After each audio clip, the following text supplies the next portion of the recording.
Okay. Okay, so it seems we're ready to start. Our next speaker is Vladimir Vershinin from University of Montpellier, and his talk is on the generalization of braids. Please. Thanks a lot. First of all, I would like to thank the organizers for a very kind and good invitation to present at this conference. So, first of all, some words non-mathematical in Russian, and then mathematics. So, я познакомился с Виктором Матвеевичем на всесоюзной топологической конференции в Минске летом 1977 года.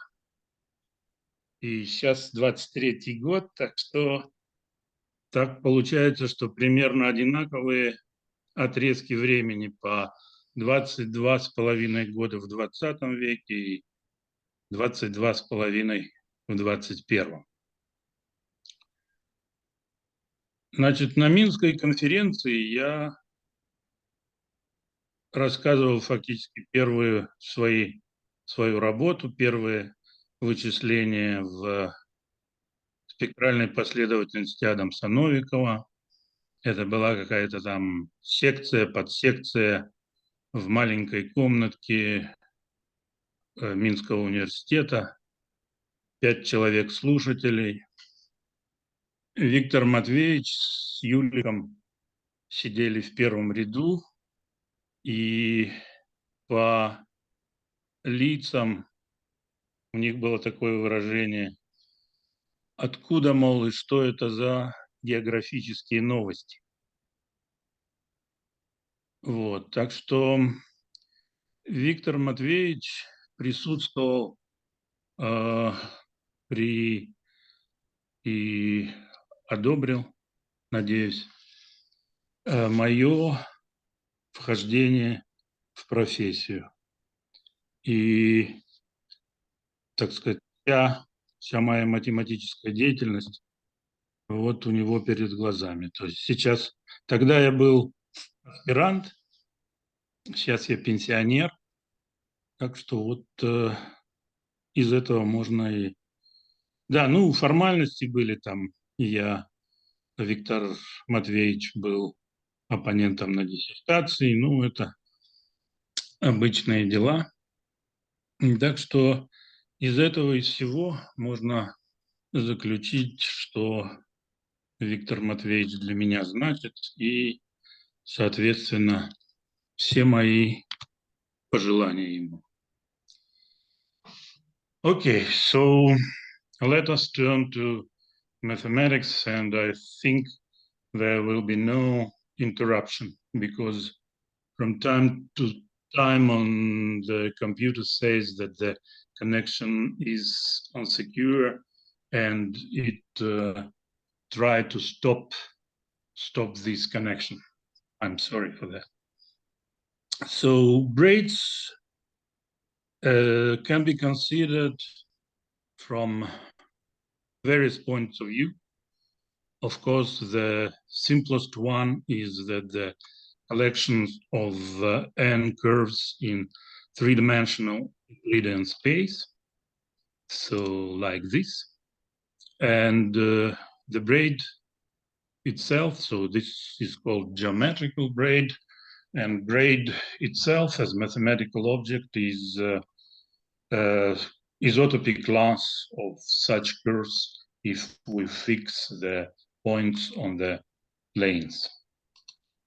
Of course, it has the group structure, and it is given by concatenation of braids, and it was given by Artin in his initial work 1925, so almost 100 years ago. He gave the presentation, which is known very well. So it almost the same presentation as for the symmetric group, only you should erase the relation that the generator square should be equal to unit. And this is the relation, the so-called braid relation, this is the geometric form, Rademacher-Sturmuth number 3, and algebraically this is the braid relation. So for the topologist, the braid group simply is simple to define as a fundamental group of configuration space. So we simply take plane, m different points, so pi I is not equal to pi j, and this is Cartesian product, and this is called configuration space, and there is a action. There is a canonical action of the symmetric group on the tuple, and the regular orbits of this action may be called the configuration space. Sometimes F is called ordered configuration, and C unordered configuration space. And sorry. So, yes. Well, the braid group is nothing but pi 1 of the configuration space. Okay. If one generalize the action of symmetric group by the action of the group generated by reflection, and consider the corresponding generalized configuration spaces, which was done by Briscorn, and we get the same manner we get generalized braid groups. There are many names for this. Sometimes they are called Artin-Briscorn group, which is quite reasonable. In France, it is called Artin-Tits, because it also have some relation to this construction. So another generalization is the singular braid monoid. So you consider the new generator, which is has the following form, that instead of usual undercrossing, overcrossing, we have a singular point. So this is a real crossing. So excuse me, Vladimir Valentinovich, could you please close this blue window, because we can't see part of your slide? This one? Yeah, please close it. Yeah, that blue one. Yeah. Oh, and also if you can press Ctrl-L to make it full screen, that would help. I'm afraid then again it will be something. Okay. Something that it is unsecure, and it will. Yes, it's a good control. Yeah, you say control what? Maybe at the end I'll do this. I'm not afraid. Control what? I've usually forgot. Ctrl-L. Ctrl-L. Sorry, Taras. I try my best. So the sigma E, sigma I, sorry. This is the usual generators.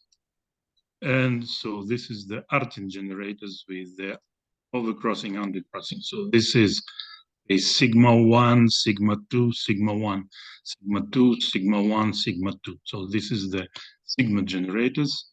And then it was introduced the Bias and Bierman, there was the introduced monoid. So this is a geometric object, geometrical object. So you just add this type of generators.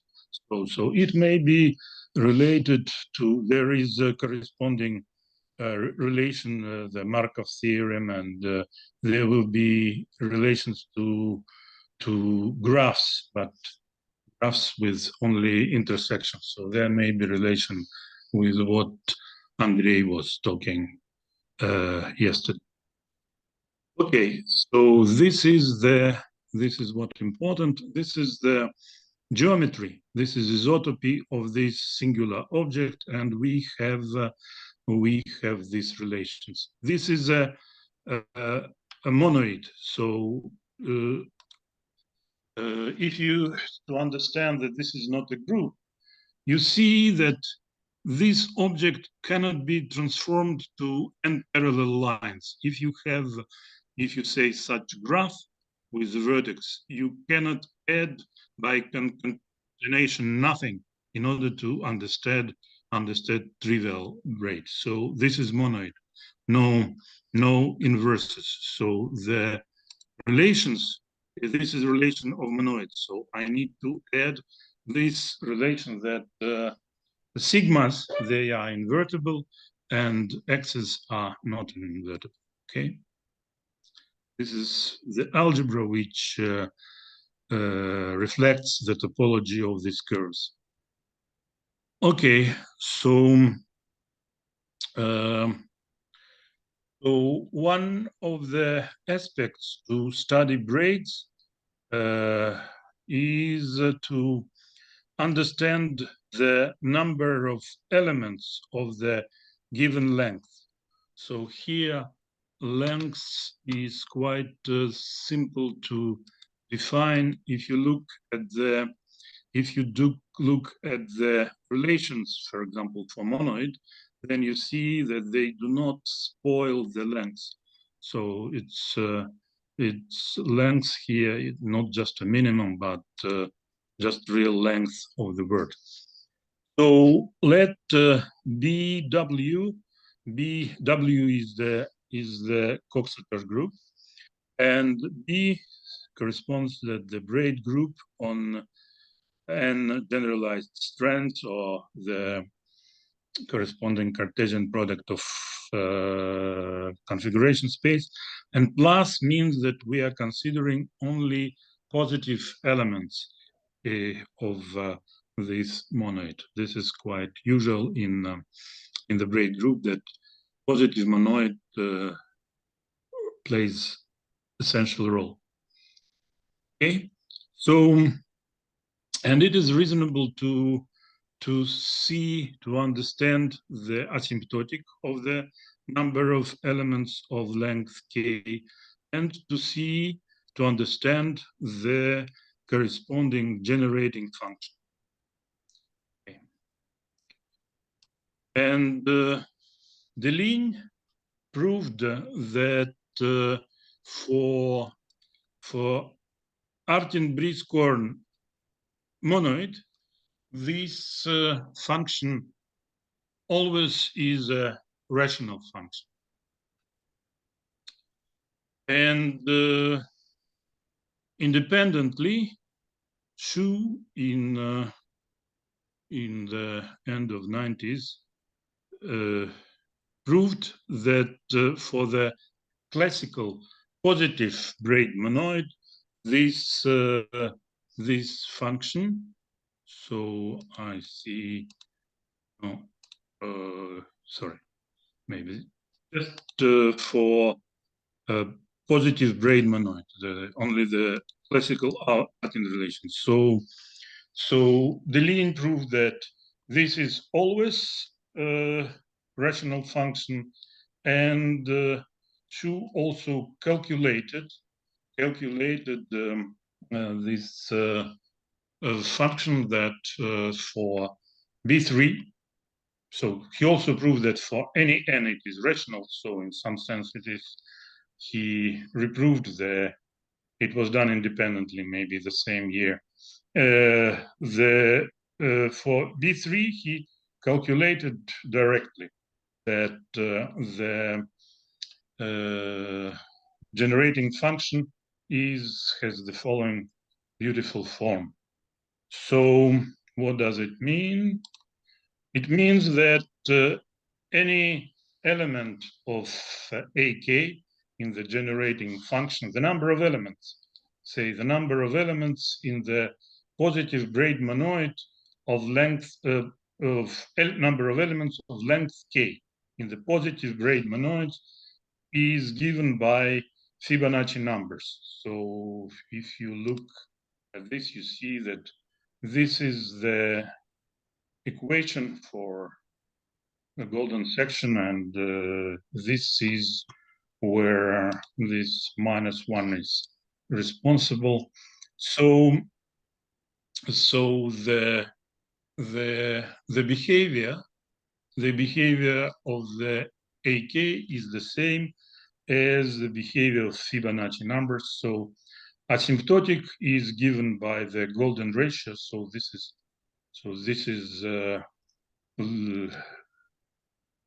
if you forget, this is the value of the golden section. This is the results about classical braid monoid. So the aim of my talk is to give what happened with the singular braid monoid. So to tell the results of the work which is in progress. So with my colleagues from Magnitogorsk, and the main results of our work is the following. There are two theorems, the following two theorems.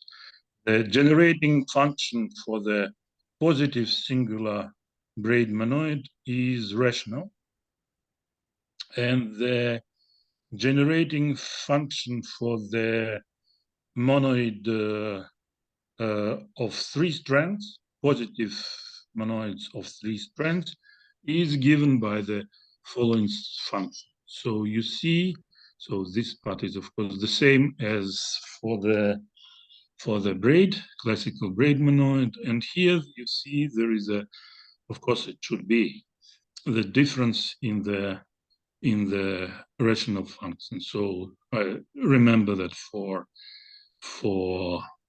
I remind if you forgot, this is the classical braid monoid, and this is our result. So p squared is the same, but here there are, and of course there is a new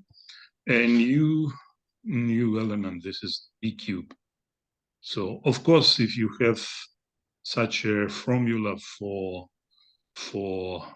this, then you can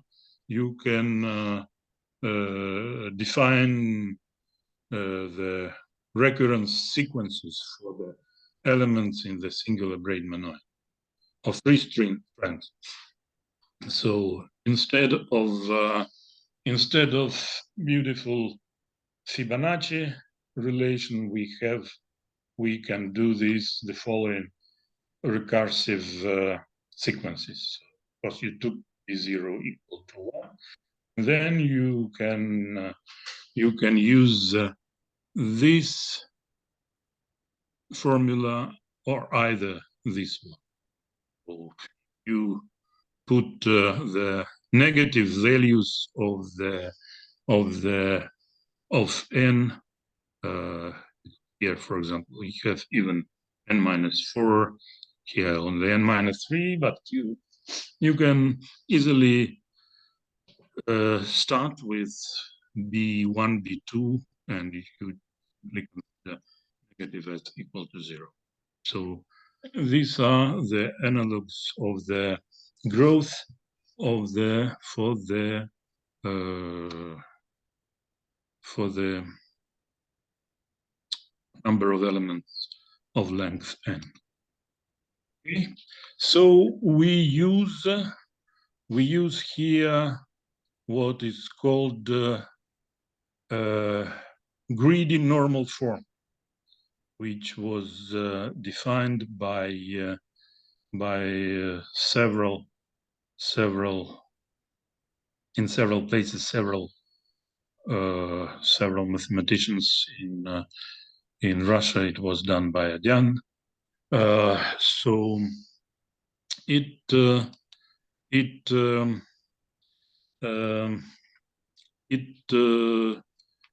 was defined at first by Garside to solve the conjugacy problem for the braid group. So the fundamental element of braid monoid or braid group, for topologists, it is simply to define.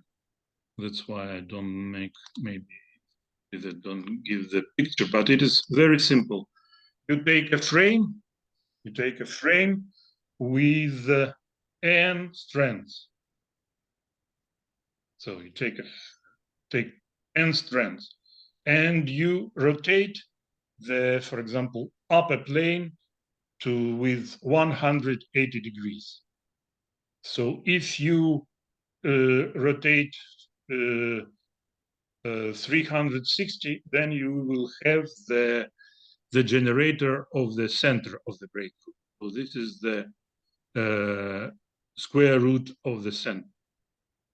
Its cardinality is n factorial, and the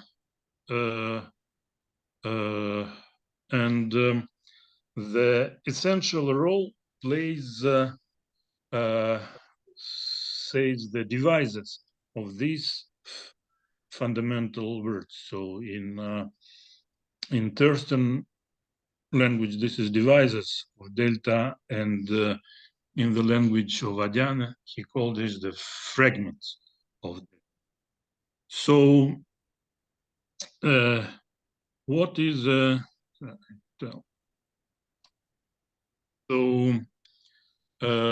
so this is the B3 plus only these 5 relations. You have 4 generators and 5 relations. So this is the monoid, no inverses. It's okay. So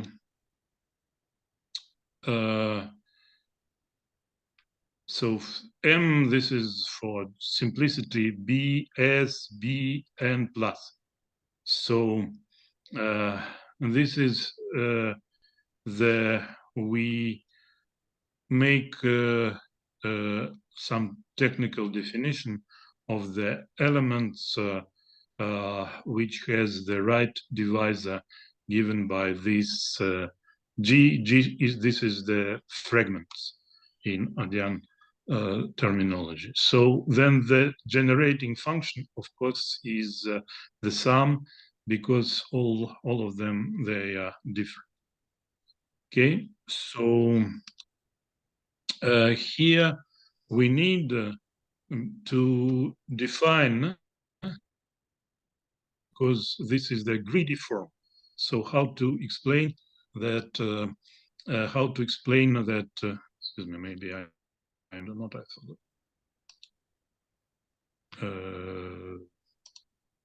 No.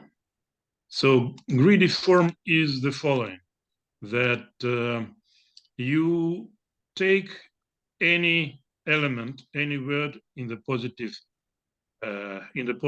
monoid, then you place, say, in the left, you say the number, the maximal number of degrees of delta, which is divided, which divides this word, say delta in the power of k. And then you take another divisor, but the largest length. So from the rest of the word, you take the longest subword. In this way, it is called the greedy form. So it's so greedy that it takes the divisor of the maximal length. And this procedure continues. So you have now word of much smaller length. And again, you take the divisor of the biggest length. So you greedily, so жадно in Russian, you are very greedy. So you take the elements of the maximal length, and this will be the canonical form of the element in the monoid according to Thurston Adan and Morton. Okay, so essential is to understand in this normal form what element may be the predecessor of the corresponding element. This is necessary for the construction of the. Okay, this is the table, and these are the equations. The equations for the generating functions of the some parts mi and j of monoid. I'm sorry, how many minutes do I have? Well, according to the timetable, you have 8 minutes, but maybe you can give you another 5 minutes. 8 plus 5 is 13, if I am not mistaken. Yeah. Okay. Thank you very much. Thank you very much. So then I'll stop. So it should be, yeah. Okay, thank you very much. 15:45. Yeah. So by induction, you see, this is because of this is the generating functions there. For this one, we should divide by the length of the corresponding fragment, corresponding divisor, and then it should be, of course, any other divisors. When m is the number of all not generators, it's much bigger. So these are all the divisors. This is divisors of delta, and x should be added to this one. So, and then we construct the system. The system, it starts with j equal to 2, because we noticed that for the unit, the element, the simplest divisor, which is equal to 1, the corresponding function is just 1. And it should be divided by when you have n factorial, that means delta, and then other divisors. System. And at first we see at the first say all the first, but not the last equation. You see that you have, because of the determinant of this system, you have that each fi is, except fn factorial, are the rational function. Then we rewrite. So maybe I say again. So we rewrite this here. Here you have also one element, which is fn factorial. Then you have the following system.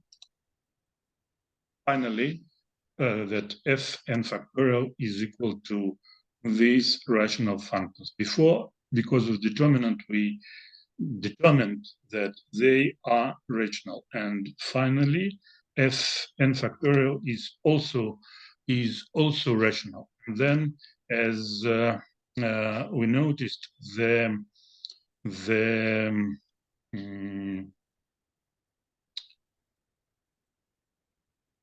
our generating function for n, this is for arbitrary monoid, this is for the unit, and so it starts now with j equal to 1, then for 2. So this is the classical part, and this is the part which corresponds to singularity.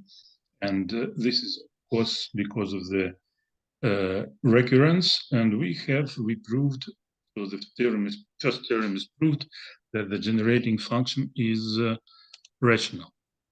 Now we can look how this generating function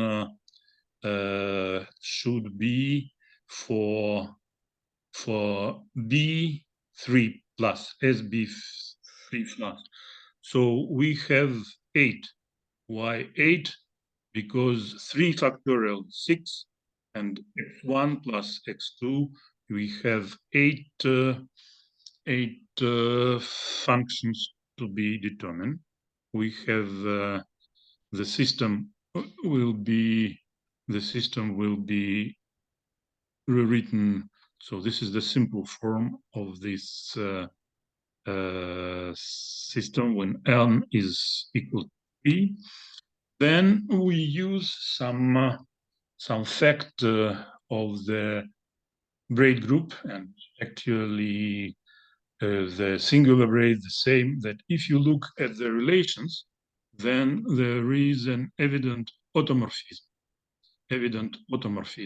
So it means that some of the generating functions will be the same. F2 equal to F3, F4 equal to F5, and so on. So this is the direct consequence of relations, that these generating functions will be the same. So we have now a very simple system which we can resolve as at school. And you have now the sequence for F2, F7, and finally you should take all of these elements should be taken together.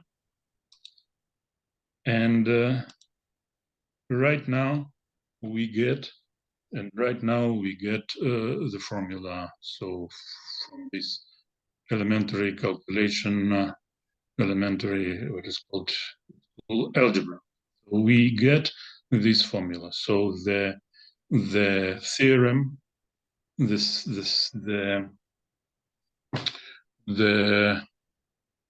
second theorem is proved. Now, how about growth? How about growth? You see that you should look at this equation, which is in the denominator, 1 plus 3t. So this is the cubic equation. We can look at this cubic relation in the form, how to use Karganov formulas and so on. And delta is essential, so it's negative. And so this is the case when there are exactly 3 rational numbers. They are the following. And if you want to have an exact expression, then, for example, for R2, you have the following. This is the trigonometric formula for solution of the cubic. Okay. So now we would like, so if we have the real roots, we would like to present our generating function in the following form, where the elements A1, A2, A0, 3 should be calculated easily, constant, which are depending on R1 and so on. And now, so we have this presentation of the generating function. We can now see that each part is given by the following series, and we see that all the these roots of roots of this cubic equation, this one and this one, are bigger by the absolute value than 1. So this series, this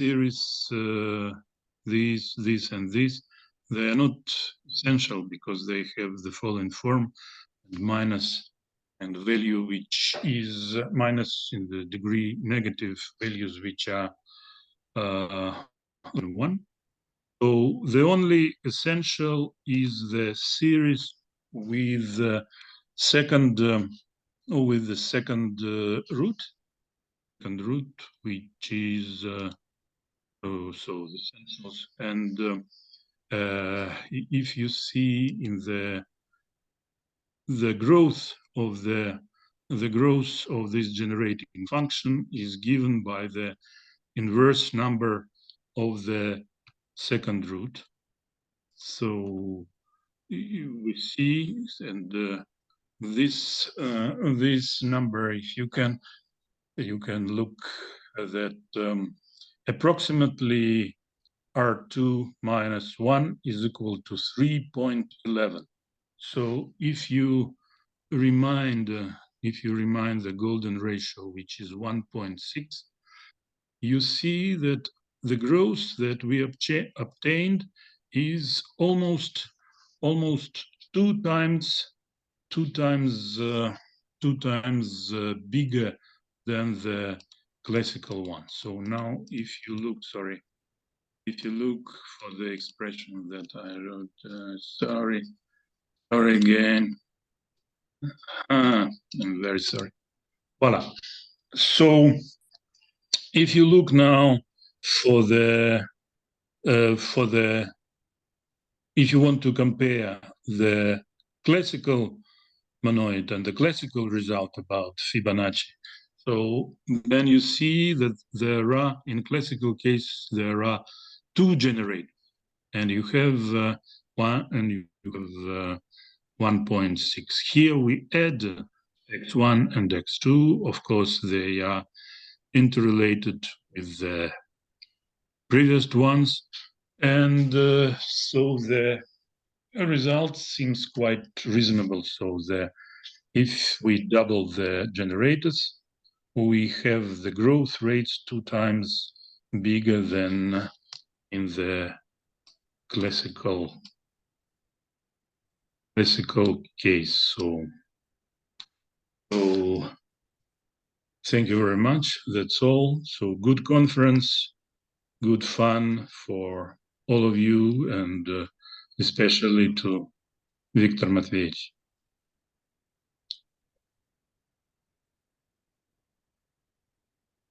Okay, thank you. Any questions or comments?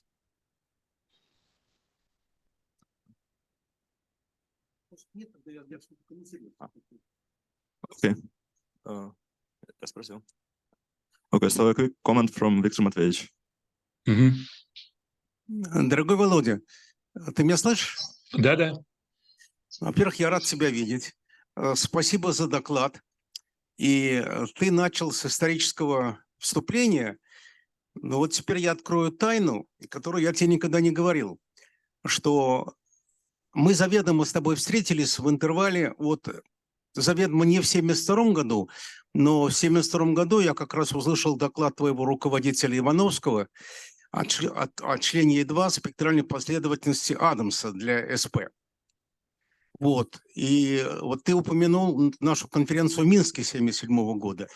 Вот мне кажется, что мы встретились в интервале от 72 до 77, и ты на меня произвел тогда впечатление, могу тебе сказать, вот чем. Это проходило точно на мехмате.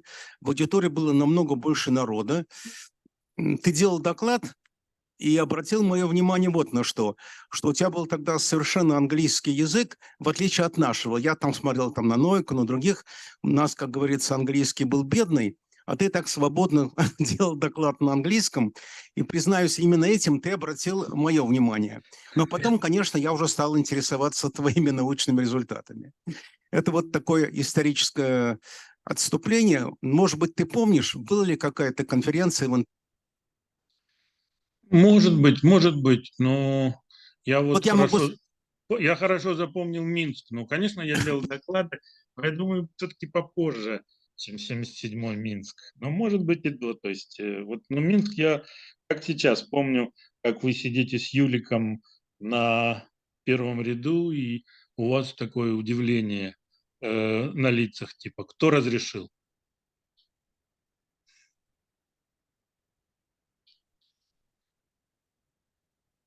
Не, он включен просто иногда там. Я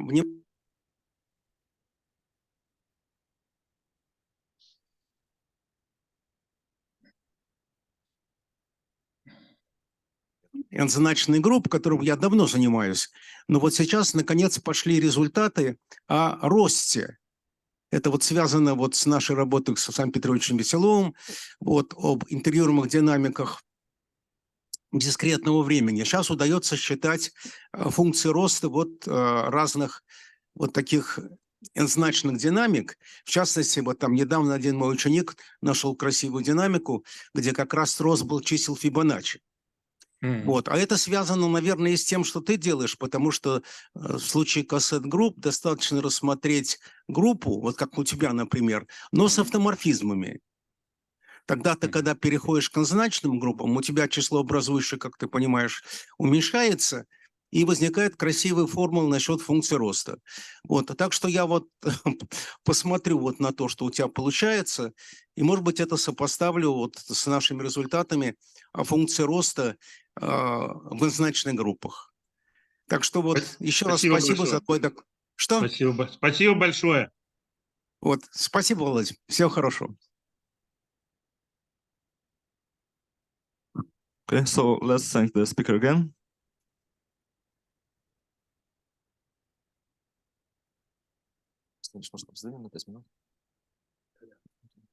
Okay, so we'll shift by 5 minutes, and now it's a break for 7 minutes, and the next talk will be at 4:55.